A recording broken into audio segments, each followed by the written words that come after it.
Hello and welcome to Let's Pod This. I was not entirely ready for that. Let's Pod This, which is the highest rated Oklahoma politics podcast. I don't know if you know that, Bo. No, I did not know that. Congratulations. Thank you. We're very proud of that. And thank you to all the fans out there clapping, apparently. That's exactly right. I said this earlier tonight in a panel discussion with for Big Wing Creative and their Lift sessions they have, which is a social media marketing, online marketing, free networking thing. We have more reviews and higher reviews than all the other like 3 Oklahoma politics podcasts in town. Do we have more than all of them combined? Ooh, I think we might. We might. If we don't, it's close. Yes, they are all excellent podcasts as well. We're just the best. But we're looking to pad our numbers, so if you have not gone on to rate and review the show, if you would, we would be so grateful. That's right. Anyway, my name is Andy Moore, and I'm the executive director of Let's Fix This. I'm joined by my weekly co-host, and can I just say, like, a man who knows a lot about a lot of things, Scott Melson. Hello, sir. Hello, sir. That's very generous. Well, it's accurate also. And also we're joined by Bo Broadwater from the Journal Record. A man who pretends to know a lot of things. This is true, yeah. No, that's not true. Well, thank you for having me. Welcome. Thanks for being here.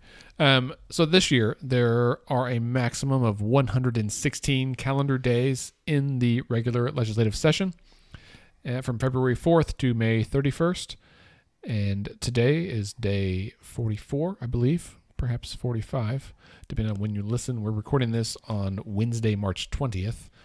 So that means, according to the calendar, we're roughly a third of the way through this session. Last week, we passed a major deadline in the life of legislation.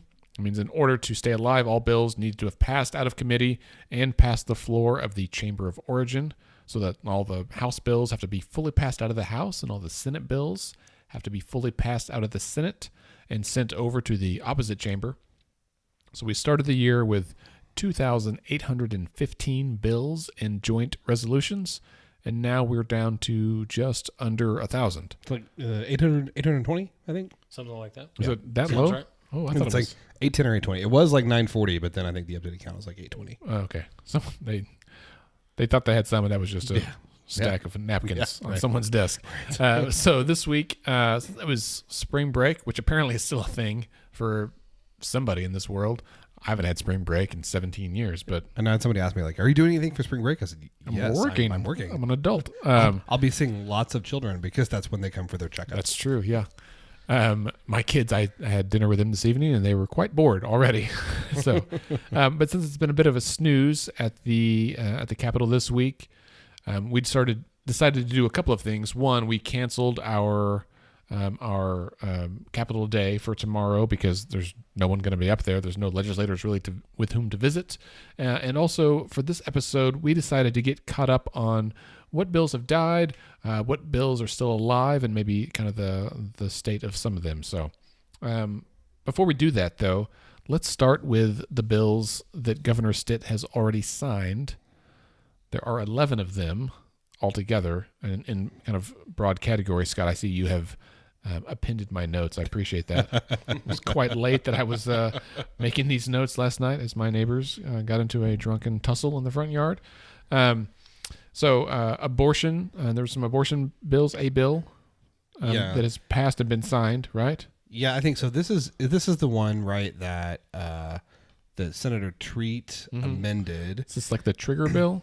Yeah, right. So this basically says that if no. Yeah, that one has not been signed yet. So and he actually changed it. So he when it came to the Senate floor, he put in a floor sub that will basically, it's not the trigger bill. It basically says that the Oklahoma, it'll be a constitutional bill to go to a vote of the people. So I think it's technically, Bo, do you know, is it a resolution or is it a bill? It's still, and I could be wrong here. I should know this considering this is what I do for a living, but right now it's still as a Senate Bill 195, I believe. Okay, right. And so, but if it's passed and signed by the governor, it will then go to a vote of the people, right? Because it's a proposed constitutional change. And what it would do is it would put in the Oklahoma Constitution that abortion is able to be regulated in a way that is different from other medical procedures, right? Like there's several provisions, but I think that that's kind of the gist of it. Is that? Yeah, and there was quite a long floor debate on it. So, it was really interesting. I don't know if you can go back and watch that. I don't know if in fact, Andy last night was one of the people who responded to me. The Senate website's having some issues. It's back up today. Night. Yeah, it is back up today. But, I think that I don't know why Treat, amended the bill the way he did. Maybe pressure from outside groups. I'm not for sure, but that's the route it's taking at this time. So my understanding is that the rationale for changing it was that essentially that according to the Oklahoma Constitution as it's written now, and according to rulings that have been issued by the Oklahoma Supreme Court that have said that like some of the bills they have been passed trying to regulate abortion are unconstitutional, this would take away that argument. Part of Senator Treat's floor speech was essentially saying that one of the issues we have in Oklahoma is not only that nationally Roe v. Wade is still in effect, and so as of today there is a constitutional right to an abortion. It's also that judges here in Oklahoma have interpreted our Constitution in such a way that kind of ties the legislature's hands a little bit in terms of how they can regulate this procedure, and this bill is seen as a fix to that. That's my I will confess somewhat limited understanding, because this was a very late breaking thing that happened last week. It happened on a day that the Senate passed like 90 bills. Like I said, it was a floor sub, so nobody. I mean, I assume people knew it was coming, but a lot of people didn't know it was coming. And it's just it's kind of on my list of things to look for as it heads over to the House. But I don't have all the details on it yet. Well, like you said, it sets up the pathway for the barriers, the people that are anti-abortion. Those barriers that they've run into, this would essentially remove those. Yeah, knock some of those down. Yeah. But so that has not been signed by the governor yet. But we do have, Andy, next you have permitless carry. Right. Yeah. So permitless carry we've talked about ad nauseum on this podcast. So that's the ability to carry a firearm whenever you want for most Oklahomans. Pew pew. But Scott, I see you have a note here that there is a veto referendum in the works for 2020. That is my understanding. So a veto referendum essentially means that a petition goes on the ballot where a majority of the people can say we don't like this law and we want to overturn it. Veto referendums are interesting. As we had talked about last year when we were looking at, state question 780 or 788, the marijuana state question, there was a lot of like, are they going to get the number of signatures? And it's really important because turnout this year is going to be so high. And if they don't get signatures this year, or it doesn't pass this year, and they have to try and get signatures in the future, it's going to take a lot more. So veto referendums actually don't require nearly as many signatures as like constitutional changes and state questions. I believe a veto referendum, it's like 5%. Yeah, it's like 40,000 votes or 36. Something. Yeah. 36. Not a bad guess then. 36,000 votes next year. And there is a group that's working on trying to get a veto referendum for the permitless carry bill to be on the ballot in 2020. I will say, just as an aside, I think if every group that is working on some kind of state question gets their act together and gets their signatures before 2020, we're going to have a very long ballot in addition to a presidential election. We're going to need 2 days for election. The lines are going to be long. It's going to be an exciting time for Let's Fix This, I'll be honest. Yeah. Another interesting point about veto referendums, though, the legislature, should there be any kind of veto referendum that passes with a vote of the people, the legislature can't undo it. Like they can't override the veto. Yeah, they can't override it and be like, no, we're good, bro. We really want to do this. They have to abide by it. So that's something that's kind of in the works for permitless carry. All right. So then another bill that has been passed and signed by the governor is the so-called Unity Bill that deals with medical marijuana. We've talked about that a lot on the show as well. And it looks like I'm going to play our... do I still have it? Yeah. Yeah, you do. I'll play our reggae music in the background. Whenever we talk about medical marijuana, it just feels somewhat tongue-in-cheek appropriate to play this. And so we are... when I get Bo dancing to this. So there is a lawsuit trying to block this, which this story was just this week. I think we're going to link to it in the blog post with this, because the attorney that filed it is Julie Ezell. Julia Ezell, who was previously the general counsel for the health department, And- she resigned amidst criminal charges, which are still pending, felony charges that are still pending about her, like, dealing with this very issue. Yeah. It was just like, Is that the one that was trying to get a job or give a job? Or? Yeah. She's like faked emails to herself, and then like yes. lied to investigators about the emails that she'd faked to herself. well, I know and that was only last year, but man, that seems so long ago. Right? It really does. Yeah. So Julia Ezell has, along with another attorney, and the other attorney is Colin Rocket. They're with what's called Canna That's Law. a cool name. Right? Colin W. Rocket. They are with the Canna Law Group in Oklahoma City. They have filed a lawsuit that names Tom Bates, who was interim commissioner of health, the health department in the state of Oklahoma, as defendants, and they are basically saying that the so-called Unity Bill, which is the bill that the Joint Working Group has been working on, ever since 788 passed, they're saying that this is unconstitutional because it violates due process rights of patients who use medical marijuana, and it also, they make several kind of constitutional arguments, like saying that she would not be able to, like, a patient who is using medical marijuana can't determine what acts would subject them to loss of their business license or be able to, like, defend themselves against accusations. And they're also saying that the safety sensitive jobs, so this is what Senator McCourtney talked about, saying that, right, like, there's certain jobs where if you test positive for THC, right, like, you're It's done. bad Like, news, right?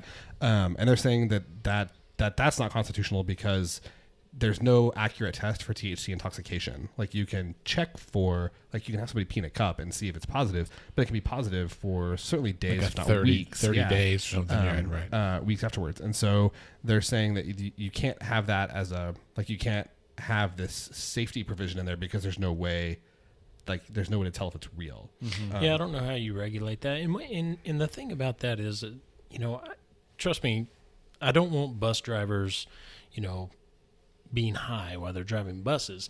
But you would never in a million years test a bus driver for antidepressants. Mm-hmm. You know what I mean? Right. It's like, and so, I don't know. It's just I think I like don't know. some of this, some of that goes to like the stigma associated with medical marijuana and the public perception that everyone's just like smoking dope and getting high, and that is very different than actual like medicinal use of this. But the stigma persists in our community, and so this will take, I think, years to really get behind. Absolutely. So, all right, and then moving on to the last really section of bills that have been passed and signed by the governor into law, and that is probably the biggest section, and I don't know if it's most important. We'll get to that in a second, but bills granting the governor the ability to hire and fire agency heads and the general restructuring of the agency boards and all of that. We talked a lot about that last week, 2 weeks ago with Senator Kurt, and that's a big deal. So I think, and we're just really starting to see the front edge of that. It'll happen more, and it really won't have a huge impact until next year, I think, as he appoints new agency heads and board members, and this stuff kind of rolls out, and we start seeing what it looks like. I mean, this is a rebuilding year, right? After 8 years of the Fallon administration, we got some new receivers in there. We're going to get them trained. Got to get them down. Got to focus on the basics. What's the thing? Fundamentals. Yes, exactly. Ball Working on handling. the fundamentals. Right. Yeah. Blocking and tackling, as the governor likes to say. He did say that a lot in the interview. We'll get back to that too. So I think there's a couple of good articles. Journal Record. Hello, Bo. That's your paper of choice. Yes, it is. Subscribe. Yes.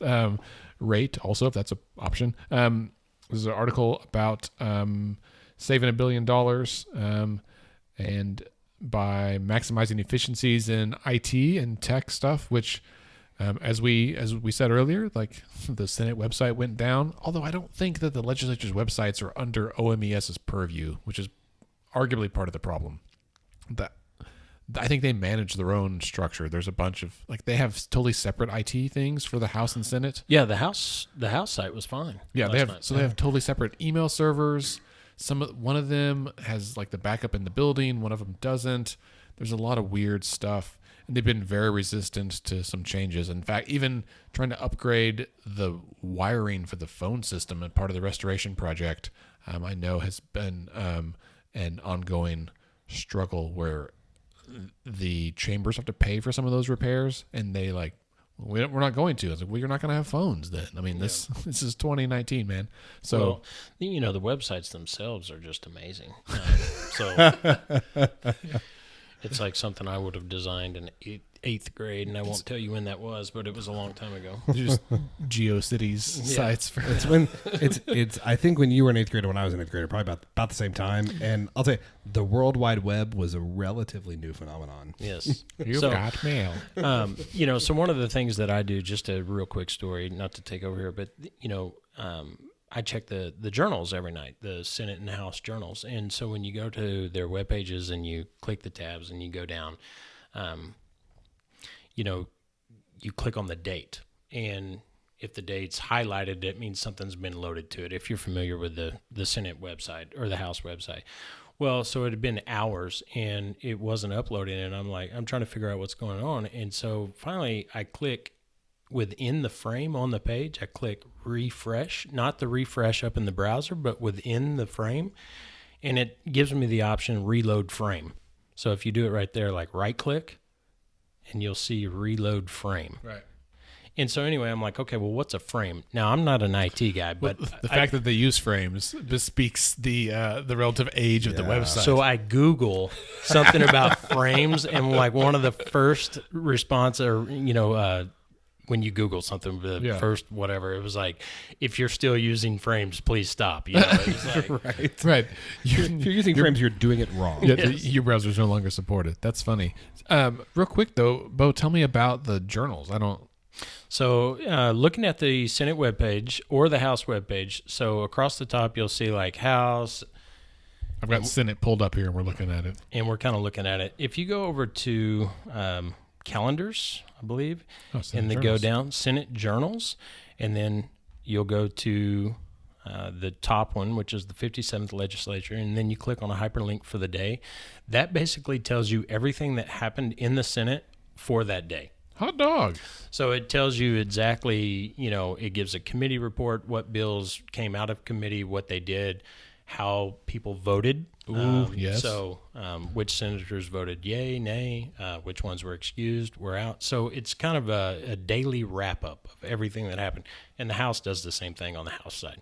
Excellent. I learn something new every day. I have not had a chance to explore the websites fully, and this is a lovely new development, Scott. I anticipate you and I will be texting these to one another on a lot basis. So like last week, like today, the Senate journals came out. Well, I'm lying. I haven't checked today, but nothing happened today. Right.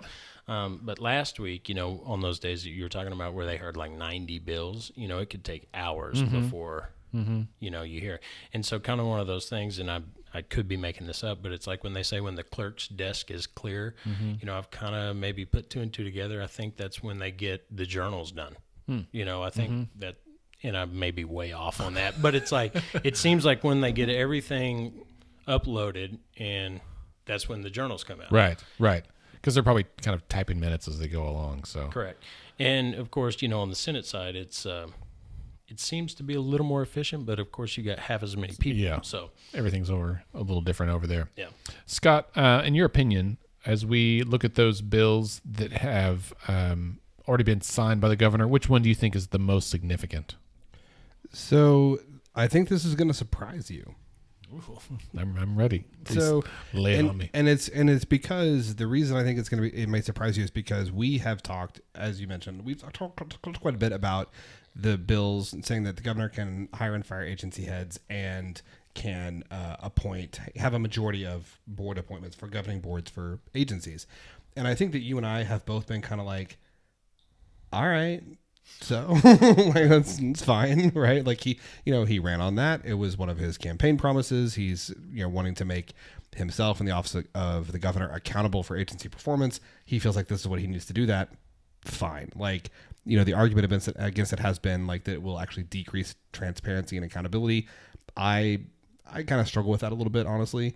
But I've been thinking a lot about this, and I think actually those bills, that's where I'm going to land. So the bills giving the governor the hiring and firing authority for agency directors and majority appointments on the boards, I think have the most potential to impact Oklahoma governance in the long term, but also in the short term. I think we could see dramatic changes in the way some things are done next year.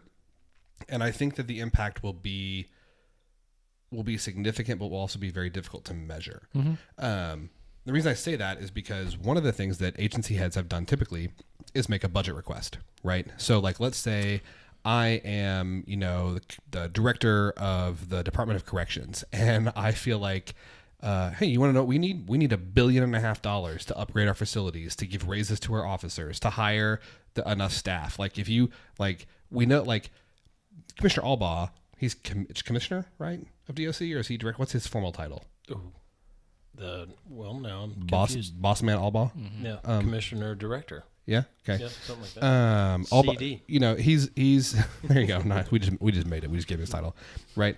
Like, so he put in an appropriation request for next year's budget of $1.5 billion for DOC. Mm-hmm. He knows he's not going to get that, right? Like, but that's what he asked for, and part of the reason that agency heads do that is to make a political statement, to highlight what they think are the needs facing their agency. Like, this is a way for the people to know what the resources we require to do our job the way we think we should be able to do it. Well, now, because those agency heads will be appointments of the governor, who also submits a budget, their budget request and the governor's budget request have to be in line. And they're also at-will employees. The governor can terminate them anytime. Right. So if the commissioner of the corrections comes out and says, we need $1.5 billion to do our job well, the governor's office can say, no, we think you need $500 million to do your job well, and that's the budget request you're going to make. Like, it takes away a little bit of the kind of megaphone that agency heads have to highlight places in their department that they think are underfunded. And I mean, maybe that won't end up being a big deal, but I feel like that's a huge amount of the politics that happens right now. And I think that's going to go away. Well, and and not to say that Oklahoma has, billions of dollars lying around, but then there's the flip side of that argument too. You could ask for more, and the governor's office could agree, and you don't need that much money. Mm-hmm. So, right, 100%. Well, and I think it's the argument that the governor's office would make is that agency heads are inflating their budget requests just to get more money to kind of prop up their little fiefdom, right? Like, that's 100%, and maybe that's right. Like, I have not had the time to go through the balance sheets of all these agencies and see, like, you know what I mean? Mm-hmm. So I just think I think that for many reasons, but that reason specifically, that's going to be really interesting. Right. Well, and so I think, and we'll kind of wrap up here because we're taking too long in this section, but I think the other thing about that is that with the way that agency heads have been hired in the past or appointed by boards, that they are independent of the executive branch,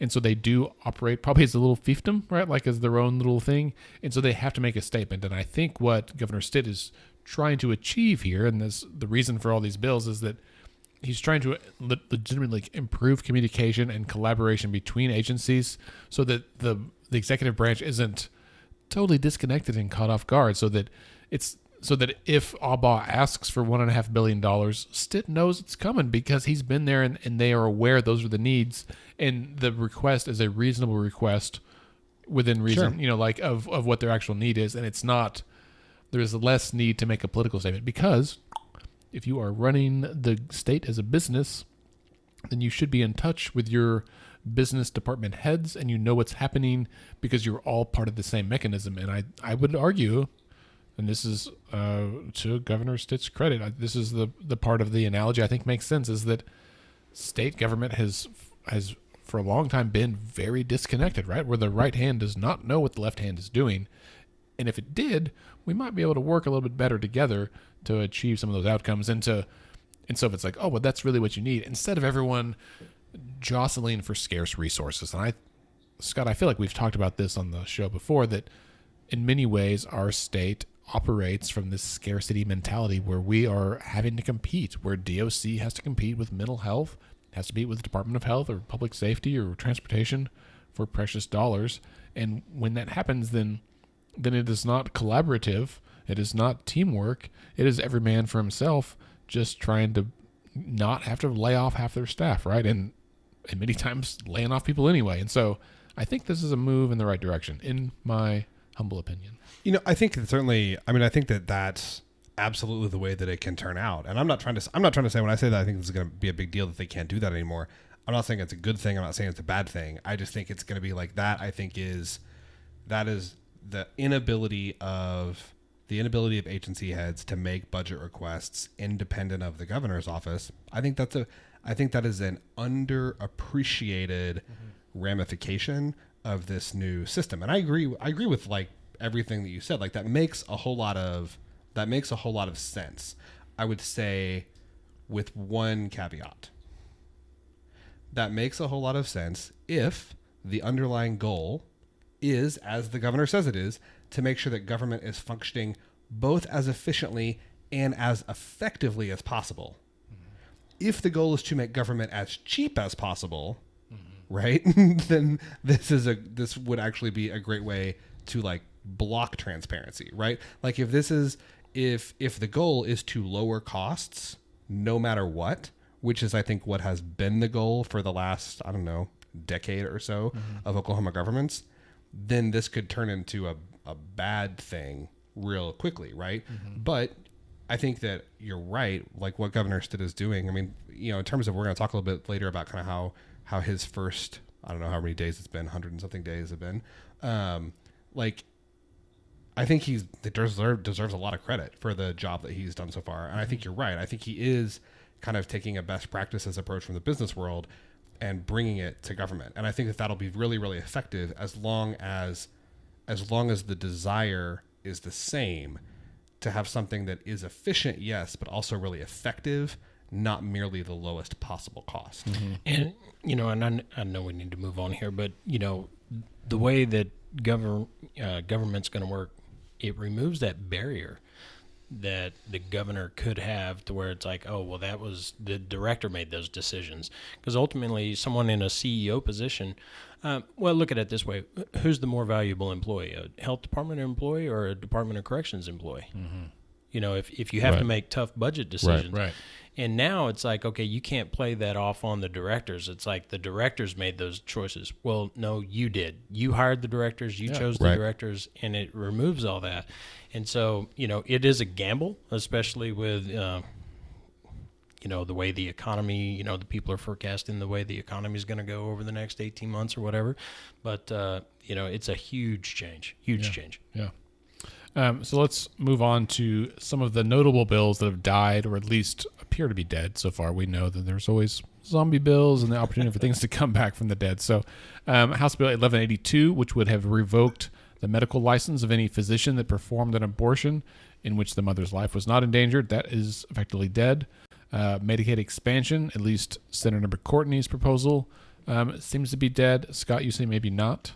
Yeah, so word on the street is that Senator McCourtney and Representative McIntyre, who had a Medicaid expansion-ish bill that did pass the House and has been sent over to the Senate, they're kind of communicating a lot, and apparently what's most important is that one of those two bills is still alive. Sure. The language that is ultimately going to be in that piece of legislation, the title, all those sorts of things, that is apparently yet to be determined. So it is entirely possible that the language we saw in Senator McCourtney's proposal could come back as like a floor sub or committee sub when McIntyre's bill gets to the Senate. So Medicaid, it looks like some form of Medicaid expansion is potentially still kind of making its way toward the finish line. What that's going to look like at the end of the day is anybody's guess. Yeah, that's a good question. We'll have an episode in the coming weeks all about Medicaid expansion because it is a sticky wicket. Senator Young's bill to increase the minimum wage from up to $10.50 an hour is dead. Just if you're doing math at home, if you make $10.50 an hour, that would be $21,840 a year, which is not, as they say, living high on the hog.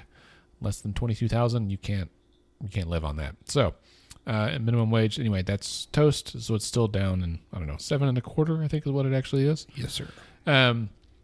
Also, the bill to charge legislators who author bills that are found later to be unconstitutional, that is dead.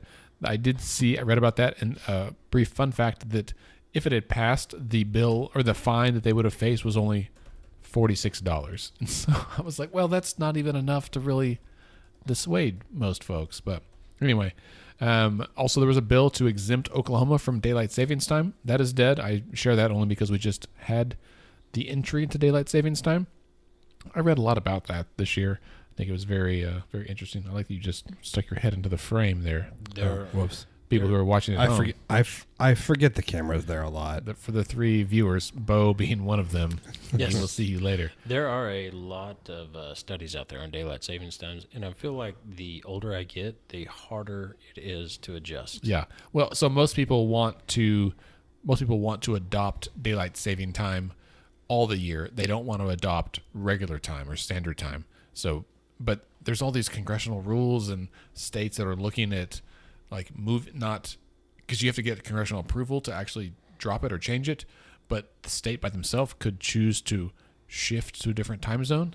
So like if Oklahoma voted during regular time to shift to Eastern time zone rather than Central time, then we would effectively have daylight saving time all year round. We would just shift over, and there's like I'm not gonna lie, I'm lost. Yeah. It's never the shift has never been too tough for me even on spring forward until this year, and it's because You're old. well, I'm old, but also you and I and our spouses were at an event. And we went out It was after a the late event. night. Well, it didn't seem that late, but we were leaving our last stop, and I was like, oh, it's 1:45. So we've already jumped forward, and you were like, no, man. I was like, it's 3:00 in the morning. Yeah, we left at 2 and got home at 3, and it was a 5-minute drive. That's the way it works. So I played soccer the same way. I ended a game at 2 one time, indoor soccer, and then it was 2, and then it was 3 by the time I got home. And I did not make it to church the next day. Now, in my younger days, we used to take full advantage of that at the bars on fall back when the bars would go from, Right. 1:55 to 12:55 or whatever. Right. Yeah. I remember going them. the other way is I remember them just closing an hour early and being like, "You're on your own, suckers." So You know what you don't want to be if you're a medical resident. You don't want to be the guy who's on call on a fallback weekend because it's 2. You only got 5 hours left, and then oh no, you still have 5 hours now left. you still have 5 hours left. Yeah. Daylight savings time, a very polarizing issue in our time. Also, some other bills that we care about, things that are on our legislative agenda this year. Elimination of straight party voting, that's dead. Automatic voter registration, that's dead. Nonpartisan county elections, non-party sheriff elections, those are both dead. Independent redistricting, the bills that have been proposed are dead. There are some groups working on ballot initiatives for several of these items. And in fact, next week, we're going to have next week's episode, we'll have a big piece about independent redistricting. Our intern, Megan, has been working on a blog post about this. We'll have this in the next week. She listened to the full 538 gerrymandering series. You'll appreciate that, Scott. Bless you, Megan. And so I believe she will join us next week, as well as some of her classmates. And I need to reach out to Dr. Gaddy and see if he can come or join us by phone. That would be tremendous to talk about that. So, all right. So we also, what of these bills that have died or appeared dead, Andy? What do you think? Which one of these what are the most significant? I think arguably for us, for Let's Fix This in particular, because some of these are on our very first legislative agenda, that we didn't work this year. I was not at the Capitol. I've been up there one day all of session for our Capitol Day. So far, these weren't things we were pushing because I think the sense was they were dead on arrival. Yeah. A lot of what we are doing is trying to do education, both with the voters and with legislators about some of this stuff, but not technically working the vote on anything. And I think that's I don't think that has contributed to their life or death by any means. But I do think, as I said earlier, as we move towards 2020, I fully expect to see one or more ballot initiatives come out of this stuff. I know I've had some meetings with people that are trying to build coalitions around some of these issues, and because people are really looking, and I think all these issues are nonpartisan to the extent that they appear partisan only to the party in power, right? So now it happens to be Republicans are in power, but these were issues 20 years ago when Democrats are in power, and they didn't change it either.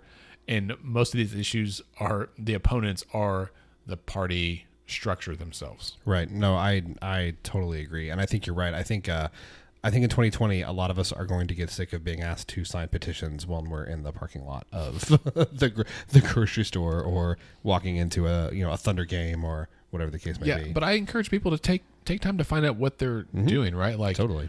This is literally grassroots organizing at its core, and I think just trying to get through that is a big deal. Totally. And on that note, I will say it's like just because you sign that doesn't mean you necessarily endorse it. It still has to go to the ballot. Right. So, like, a couple of years ago when we were just talking about recreational marijuana, I signed that because it's like, why not? Right. Let's put it on the ballot and see what happens. Right. But that doesn't mean I'm necessarily for it. Mm-hmm. Totally agree. People ask me, like, should you sign those things? I usually say I sign all of them because, like, oh yeah, I'm with you. Like, I want to see, can you get it on the ballot? And then if it gets on the ballot, that's when I'm gonna read the language. I'm gonna see how I feel about the issue, and then I'm gonna decide, do I vote for this or not? But I think that for the most part, people deserve the chance to vote on it. We should get to see it on the ballot. But all right, moving on. What do we have that is still left? What are some bills that are still out there trying to make their way to the finish line, trying to get towards the goal? Ooh. The state stake. The state stake. SB 21 by Senator Murdoch. I believe this enshrines the ribeye as the official state of Oklahoma. Yes, that's correct. I have to say that I offer that my hearty endorsement. I'll be honest. I love a good ribeye. My wife is mostly vegetarian, and I've drifted that way over the years myself. Except she loves a ribeye. Not remotely. She probably has not had a red meat, and she's a vegetarian except for a blood red ribeye. Just that one cut of beef. No, so she hasn't had a red meat in a long time. She will eat chicken on occasion, fish on occasion, but somewhat rare. But I also have cut way back on red meat just for health issues. Got family history of stuff. More for me. It's more for you. I'm not opposed. Like every so often, I got to go to Tucker's. In our late night escapade a few weeks ago, I had a steak, which was the first one in a long time. It was delicious. Yeah, I forgot what I missed out. So I'm impartial as far as cuts. I really like it's great, delicious. I'm sure it'll pass. We've also got a beer that would allow strong beer and wine at sporting events and art and music festivals. That is still alive. We have House Bill 1018 by Representative McIntyre. Busy session for Representative Marcus McIntyre of Duncan. He's gotten a lot of bills through this year. This has been assigned to the Senate Education Committee. This is the HIV education mandate that would update our 30-year-old HIV education standards we have in Oklahoma. Yeah, so 32 years technically. They were last updated in 1987, which, as I may have said before on this show, we barely knew what HIV was. Well, yeah. I mean, it had only been around for 6 years, and in 1987 was the year that the very first HIV medications came out, AZT. Quite a lot has changed since then. Just a tad. Literally everything. So we've also got House Bill 1269 by Representative Jason Dunnington, House District 88, friend of the show. This is a bill that would make State Question 780 retroactive. I believe that Leader Eccles is a co-sponsor on that bill, co-author, yep. I believe. Yeah, it's got to have some Senate sponsors as well now, and there's several on there. But I think we should have Dunnington invite him on the show to talk about this because this is important. I think he'd be happy to do that. And I honestly feel like this will pass this session. Yes. Governor Stitt has spoken very highly of criminal justice reforms, this and others, so I'm optimistic. From a business standpoint, it just makes sense. Totally. I mean, what are you spending for these people to be in jail that wouldn't go bananas nowadays? Totally. Yeah. Next up, we've got Senate Bill 509. This is not a bill that we have talked about on the show, but I think it's really important, and it will affect the vast majority of Oklahomans. So this is a bill that would restrict what's called step therapy. So if any of you have ever seen a doctor and your doctor has prescribed a medicine, and then, maybe they give you samples, or maybe you go to the pharmacy and the pharmacy's like, oh, that's going to be $700 because your insurance doesn't cover that. But maybe they'll cover this other one that they like better. This would be a bill that would significantly restrict your insurance company's ability to do that. It would say that no, insurance companies, if they're going to have step therapy where you have to try and fail one drug before you can progress to the next drug and the next drug, those requirements have to be based on the best available medical evidence and clinical guidelines. If there's a medication or a treatment that they want to deny and you appeal that process, they have to respond within 3 days. I think this would be a significant step forward in allowing physicians, nurse practitioners, PAs, whoever you're seeing, to prescribe you the medicine that they think is best for you and the condition that you have, without your insurance company saying, oh, no, you have to use this other one first. Because I'll tell you that most of the time, those deals that are in place from your insurance company, it's not because the medicine that they want you to use works better. It's because they have a deal with the manufacturer of that medicine to get it much cheaper. That's where that comes from. If you want to read more about this, there's a great op-ed from the Oklahoma Osteopathic Association in the Tulsa World.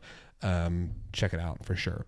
And then the last, and this is not a bill, but it is an issue that is very much alive and that no one is talking about, because I think it was assumed by a lot of folks that this would be kind of not, this wasn't going to be a big deal this year. But you know what else is left, guys? The budget. The budget. We have not done the budget yet. Constitutionally, the legislature is required to pass the education budget by April 1st. Word on the street is that is not going to happen. So you have 6 days? Yeah, there's no chance we're going to meet that benchmark this year. But the reason I say that this is, it's kind of the elephant in the room again this year because of that $200 million, right? Like, everybody thought, oh, the budget won't be a big deal. We have this extra cash. We can fund a teacher pay raise. We can do some things. Well, there's $200 that $200 million that a lot of folks in the legislature want to spend, and there's $200 million that the governor wants to put in the savings account. And you can't do both. You can either you can spend it, or as they say at 23rd and Lincoln, appropriate it, or you can put it in the rainy day fund, but you can't do both. Bo, what are you hearing about how this is going to go down? Are you hearing anything? I'm sure they're going to end up having to spend it here. So, and the reason why is because I think you might have some notes here on I don't want to get out ahead of myself here, but there was a story that came out today, and again, not to steal anybody's thunder, but I saw it here and I read it earlier. That's on why Twitter. it's there. So OMES, I saw former Representative Cockcroft had tweeted the tweet, however you say that, but it was one of those things to where OMES is like 60 or 120 days behind on some of their bills, and so they need several $1 million. They need $7 million, I think, by April 1, and they need $16 million overall, or they're not going to be able to make payroll and pay some of these vendors. And I think what the legislature is hearing is, I remember not too long ago when another state agency said that they were $30 million in the hole, they couldn't make payroll, and turns out they had the money the whole time. The money was there all along. So that's true. Yeah, OMES. This is an article. News OK, I think, has a piece out about this today. There's been several places that have talked about it. Senator Thompson, who's the Senate Appropriations Chair, says doesn't look like they're going to get that full $16 million. He's not excited about it. I think they're going to make him whole for the 7 so they can pay their vendors, but beyond that, the other 9 they're going to take a hard look at. But I think you're right. They're going to have to spend some of it. There's a huge push for increased classroom funding for the state education system. And that's where I think a lot of lawmakers, especially some of these new folks that were elected, hashtag Oklahoma Ed, LA Ed, right? Yeah, Oklahoma Ed. Oklahoma Ed. I think that there's a sentiment that $200 million could be well spent in the classroom. Governor Stitt made the point on an interview that he had with Ben Felder, which we're going to talk about here in a minute, that it's great to say that we can spend that $200 million, but because of it's a fund that passed, I think, 2 years ago, where it's a fund that's designed to kind of like smooth out fluctuations in state dollars that can be appropriated, and we have to have this like reserve that meets a 5-year rolling average. If all the economic forecasts remain the same, next year we're going to have about $400 million less to appropriate. And so his point is like, I don't think we want to like pad the coffers too much and then have to cut agencies next year. But I think that lawmakers are under a lot of pressure to appropriate those dollars. You know, my sense, I mean, I have not spoken to the governor about this. I think if the lawmakers send him a budget that spends that $200 million, I would be surprised if he vetoed it. Like, I don't know if it's going to come to that kind of showdown. But it would be the first real break, I think, between the legislature and the governor since he was elected. Yeah, I don't see, my personal opinion, and again, I haven't talked to the governor myself either, but what I have seen, it seems like the governor and Speaker McCall and Pro Tem Treat, they all seem to be working together very well. And so I think what you'll end up seeing with the budget is something that they've all agreed upon before it ever gets that far. I think you're probably right, which is probably for the best. Yeah. All right. Well, we want to mention a few articles that came out this week. I'm going to go ahead and do our news sound because it is the news roundup. We're just doing it at the back of the hour rather than the top. So we've got a few articles we're not going to go into super in depth, but there's an article in the Washington Post about the debacle at the Nowata County Jail because the sheriff quit, right? Yeah, dude. So the short version is Nowata County apparently has been like the jail and just sheriff's office situation up there for several years has really not been great. They're having trouble keeping a sheriff. They've been through several. There's been a lot of the most recent sheriff was arrested and kicked out of office for embezzling things. It's been bad. And their jail right now is not like habitable. Like they have moved all of the prisoners out of the jail. A local judge ordered the sheriff to take all the prisoners back to the jail despite the carbon monoxide poisoning and black mold and snakes. Yes, that's real. Carbon monoxide poisoning, black mold, and snakes that are infesting the jail. He ordered the sheriff to take them back, and the sheriff, she said, no, I'm not going to do that. And so she resigned. Her undersheriff resigned. They've all quit. There's literally 5 employees left at the Nowata County Sheriff's Department right now to like run the department, staff the jail.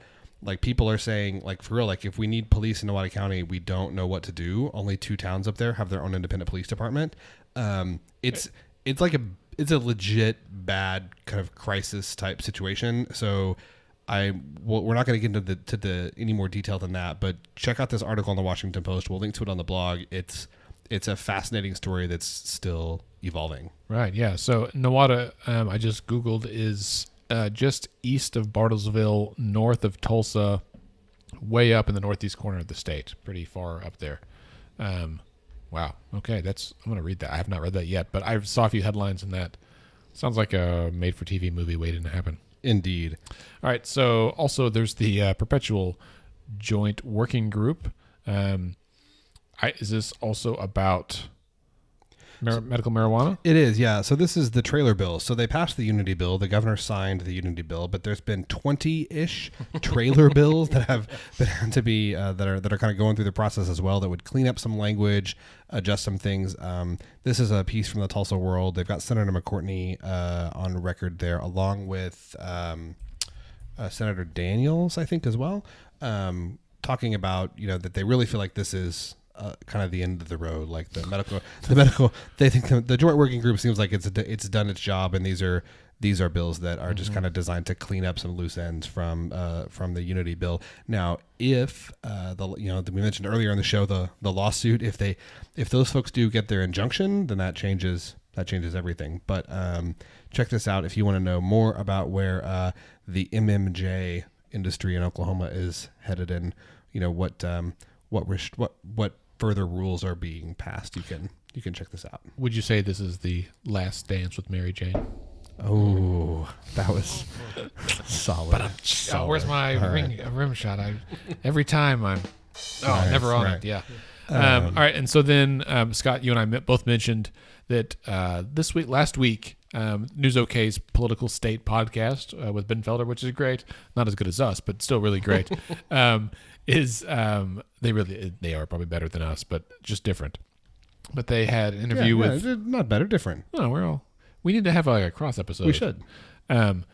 So I have another podcast we're gonna do a joint thing with from I think KGOU. Anyway, that's an aside. If listeners just ignore that, strike that from the record. He didn't say that. Stricken. Delete. That's right.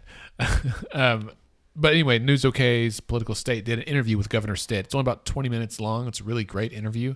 I listened to it on my drive here today.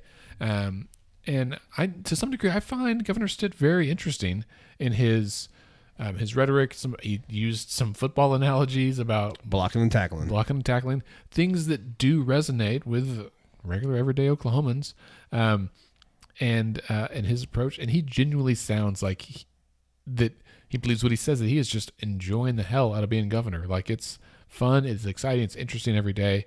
And I'm sure it's a big difference for him than selling mortgages, right? So this is get to meet a lot of cool people, and I think it's an interesting insight. He was very affable in the interview, and so I encourage everyone to listen to it. Again, it's a good episode. Yeah. And then Scott, you sent me an article called "Are CEOs Born Leaders?"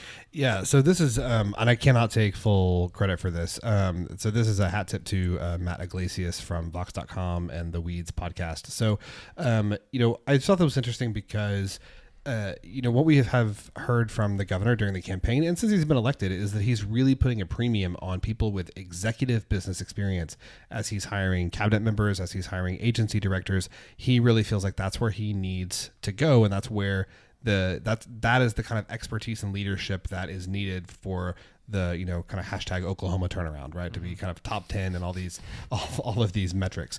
So one of the things that I think is really interesting is to ask the question, right? So, I mean, are CEOs is that assumption that CEOs provide this kind of leadership, is that borne out, right? And is there something about people who are CEOs kind of intrinsic that lend them, they mean they have the qualities for this kind of leadership? And so it turns out that from the Social Sciences Research Network on Harvard Business School and some good folks in Sweden, we can start to answer that question.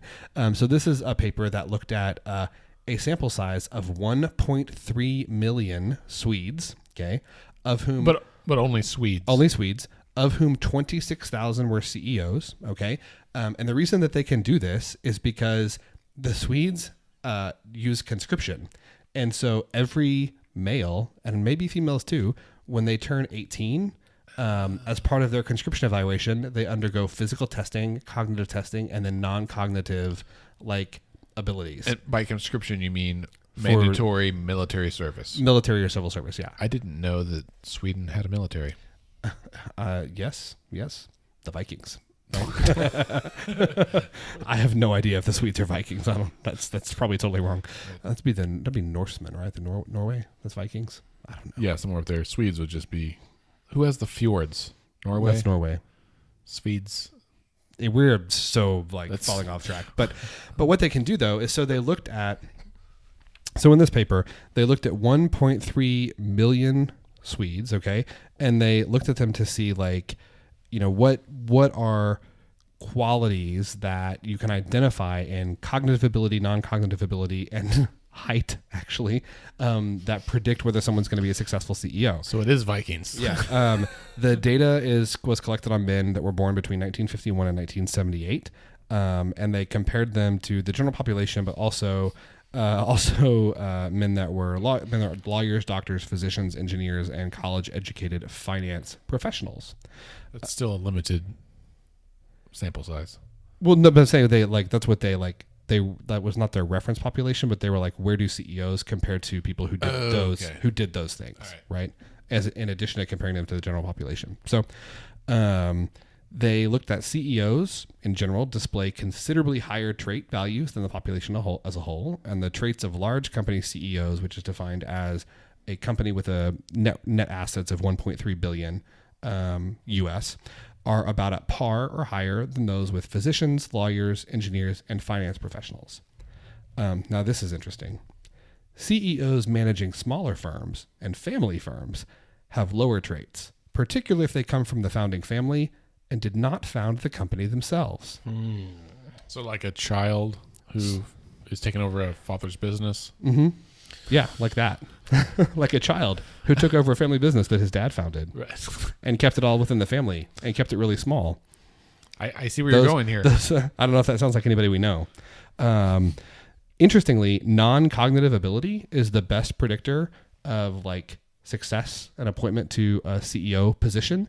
Cognitive ability was more important for larger companies that are more likely to hire their CEOs externally rather than like kind of promote from within.